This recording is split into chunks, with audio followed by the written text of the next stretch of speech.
What's going on, mi gente? I'm Lupe LLerenas, connecting you with your favorite artists. And today I'm here with Delilah. How are you? I'm great. How are you? I'm doing amazing. I love that we're matching. Oh, I know we're matching. Pink. Literally from head to toe. And that's just setting the vibe to getting to know you and then, your friends connecting with you. So, first thing is first, as an artist, thinking back, what's your earliest memory of music for you?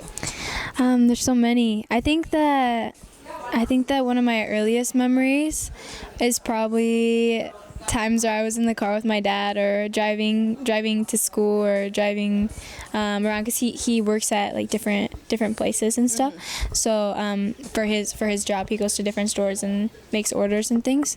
So I remember driving in his car with him and being in the back seat and having the music playing or having him say talk about what songs, like for example like Marco Antonio Solis, what they were talking about. And so I just remember those car rides with my dad. So conversations and definitely car rides. Yes. But I feel like when you're in a car, music is always the go-to. It's a must. To make it ease. And then now, as as the person that you are, who would you say influenced you music-wise to get into music? To say. I would say, well, my parents have always pushed me to do whatever I love, or they've always been supportive of me. But I think that some of my inspirations for my music wise and continuing on would probably as an artist would probably be Selena Quintanilla. So she's a big inspiration for me when I think of how she grew up with music and going into the music industry. And I feel like, that skips generations, having an artist like that, and now you. You mentioned, obviously, her name. What's something that you love about her that you can see yourself in yourself? I think that her growing up and being like from Texas and her first language being English, that it's cool to see that she can sing in Spanish and connect with people just as much, and then watch her go through the music industry, not being perfect with English, but singing in Spanish and connecting with people, and then having a good feedback back and learning and growing in Spanish and connecting and making sure that music at the end of the day connects people and it's very universal. And right, like that's the beauty of it. For sure. And obviously, you have music that you've been working on. Let's talk about your latest two singles. Yes. Smile just got to your face. Let's talk about Amor Perdido and Modelo. Tell me about those songs. So, Amor Perdido came out in January. It was my first single ever dropped. I was super excited to have that out. That song's it's more about having to let somebody go because you realize that you should focus on yourself, or that you're just not in the right place right at that moment. But it can also be several different things. I also, for Modelo, it's more so about somebody who has hurt you or betrayed you in a way that you've had to, you miss them a lot, but you know yourself that you have to forget them, but like you miss them a lot and you miss all the things that you had and what you used to do. So they're more so about love and they're un poco triste. But un poquito, but I feel like you can experiment with music. For sure. You can have songs about love. You can have songs about being a best friend of someone, finding yourself. So that's the beauty of it. And you recently pretty much made history by becoming the first female songstress or artist to be signed to Natanael Cano's amazing record label. What was going through your mind when you found that out? You're like, wow.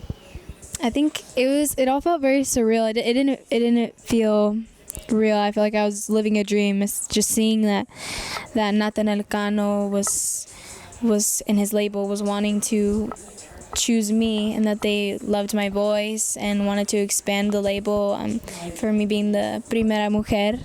It's an amazing feeling. And on social media, not only do you share a lot of your behind the scenes and your music, and you give fans like this tease or connect to it, but your fans also connect with you, and the comments that I see on your posts are just so beautiful, which I'm gonna read a few.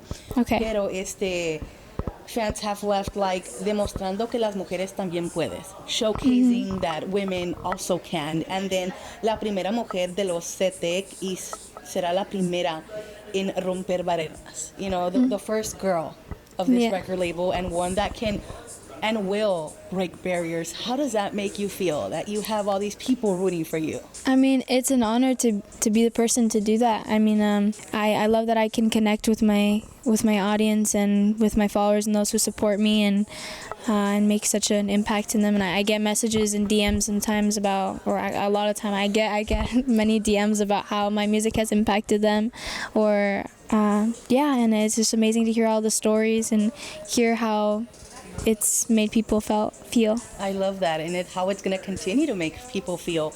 At the end of the day, what do you want someone that's listening to take away from your music? I think